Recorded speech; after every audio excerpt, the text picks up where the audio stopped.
Hey YouTube, what's up? It's Lily here.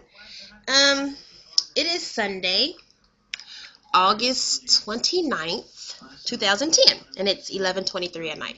I've been putting this video off for a minute because it's gonna be real touchy. Um, real touchy, real touchy. I want to talk about religion, the Bible, and my views on sin. I'm gonna cover a couple of different things. First of all, I will say I did join church today, so I'm new back to the fold. So I'm kind of thinking I'm purging a little bit, try to get out my old thoughts and get them out of my head so I can make room for new thoughts. Okay. I'm going to start by saying this. As a child, I was pretty much, as a little kid, you go to church with your parents because you have to do. And then when you get to be a teenager, I was pretty much forced to go to church. It was like no option. So the first thing I did when I got out on my own was quit going to church. So I've been away from church pretty much, other than like Christmas, Mother's Day, Easter, special events, musicals, things like that. I've been away from church for about 20 years because my son will be, no, take that back. At least 17. About 17 years. I've been away from church. Now, my purpose is to say I never stopped believing in God and I never stopped praying. But I will say this.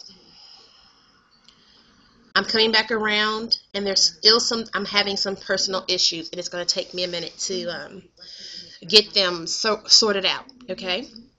The first issue I have is with the Bible. The translation of the Bible is my main problem. The Bible is translated from a language nobody talks anymore. Nobody speaks this language. Also, it's like history to me, which I think history is a bunch of crock too, because it's gossip. It's a story being relayed to somebody, being relayed to somebody, being relayed to somebody, and written down. How do we know? We weren't there, so how do we know that story, after being relayed, was written down correctly? Or better yet, how do we know that story, even being written down the first time it was told, was correct? Because we're trusting that people are going to be honest. My other thing with the Bible really is people use it and they pick and choose what they tell people. And to me, that's twisting the Bible. It's twisting it. My other problem is that some of the stories sound way too unbelievable. Probably because I still believe in a lot of stuff. But like the water into wine. Like Daniel, is it Daniel in the whale? Or somebody in the whale. Whoever ate the whale, and the whale spit them back up. Hello, you're in an animal's stomach. They have stomach acids like we have stomach. Let us eat something and then spit it back up. It's not alive no more. It's nasty, gross, and starts to be broken down.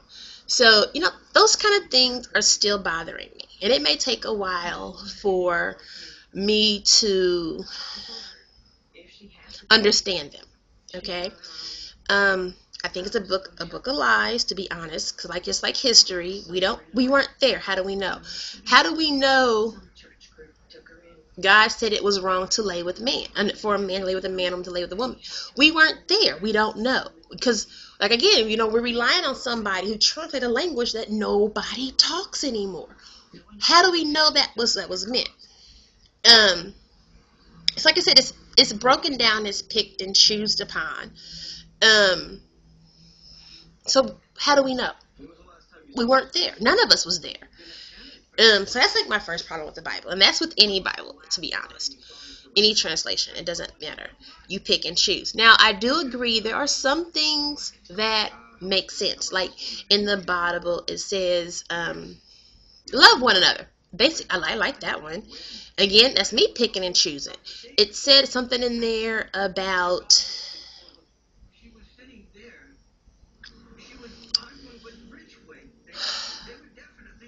You can say you love me, but without deeds, it's untrue. Something like that. That fits in this day and age. You can't say you love somebody, just say you love them, and you don't do any deeds to prove it.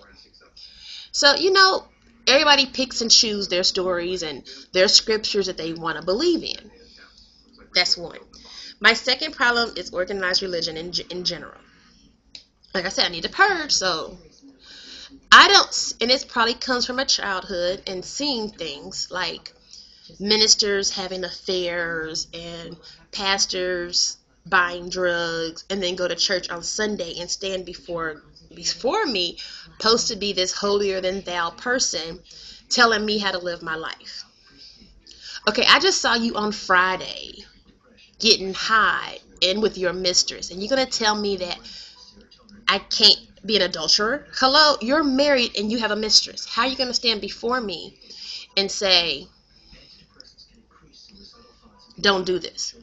That doesn't make sense. And I understand that when the pastors and ministers or whatever are only human, but don't tell me how to live if you're not going to live it yourself. You got to live it yourself to make it really believable. So that's just it. Or I always wonder where my tithes go. Like if I pay my 10% every month, like my 10% every week, or however often you get paid, and you pay your 10%, where does that money go? You know what I'm saying? God is not on this earth right now, so it's not going to his pocket. But yet you look at your ministers and your pastors, have. I think my money is going to them. Like I said, I have issues. I'm going to work through them. I really am. I really am going to give this a try because I really enjoy my church. I really enjoy my pastor now. And she's very relatable. That's why I pretty much joined, because she's very relatable. She talks about her past, where she was and where she is now. And I understand. She works hard. She owns a daycare. She works hard. But still, when I pay my tithes, where does it go? And I'm not saying these things to make people stop and think or stop their beliefs. These are just my personal views. I wanted to cover also in this video my thoughts on sin. And this goes for a lot of different things. This really goes for people who gay bash or claim they hate gays or whatever. The Bible says, love your fellow man, don't hate, don't judge. So technically those three things are sins. But to let you tell it also, because like I said, throughout the translations, the Bible says that man shall not lay with man and woman shall not lay with woman. So that's a sin too. I've been taught that no one sin is bigger than the next sin.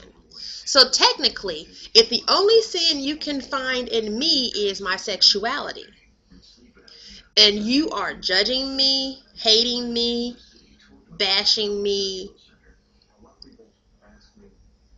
so for my one sin, you're adding two sins to you, because you're. Are you following what I'm saying? Because you're saying, because the Bible says don't hate, don't judge, and you're doing both of those by looking at me and pointing your finger at me, telling me that I shouldn't do this. That means you're judging me. You're not loving me. So you have now, you're not loving me, you're judging me, and you're hating me. So you are pretty much putting three sins in your bag to my one sin that you're picking out on me. Now, I could be doing other stuff too, but I'm just saying you're picking out this one sin, so to say. And no one sin is bigger than another sin, so regardless to what happens, when I pass away, and I will say this to people who are twins and triplets and quadruplets, whether you conjoined, whether you are single child, whatever, when you pass away and you die, your soul goes before your God. Okay? And it's going to be you and your God talking. He's going to review your tapes of your life. And who's going to be there with you? Nobody. If you're married, you're single, you're dating, like I said, you're twins, conjoined. When your time comes and you die, it's just you and your God. So why, who's mortal man, gonna judge me? I will be judged when I get there. It's not your place to judge me. Like I said, I'm purging here. And I know a lot of people probably won't agree with this, and they'll be like, no, the Bible's 100% true, yada yada yada. And I'm going to ask you, how do you know it's 100% true? Because you were not alive in 1 million AD or BC or whatever it's called. You know, you weren't alive then. And And a lot of the stories, there is no evidence.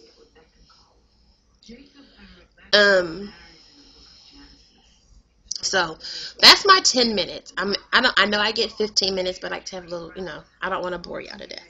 My timer just went off. So we can discuss this. I'm very open-minded. I think for myself. I'll be in church, but I'm still going to think for myself. So if you don't agree, I'm sorry. If you do agree, thank you. Remember, we got to love each other.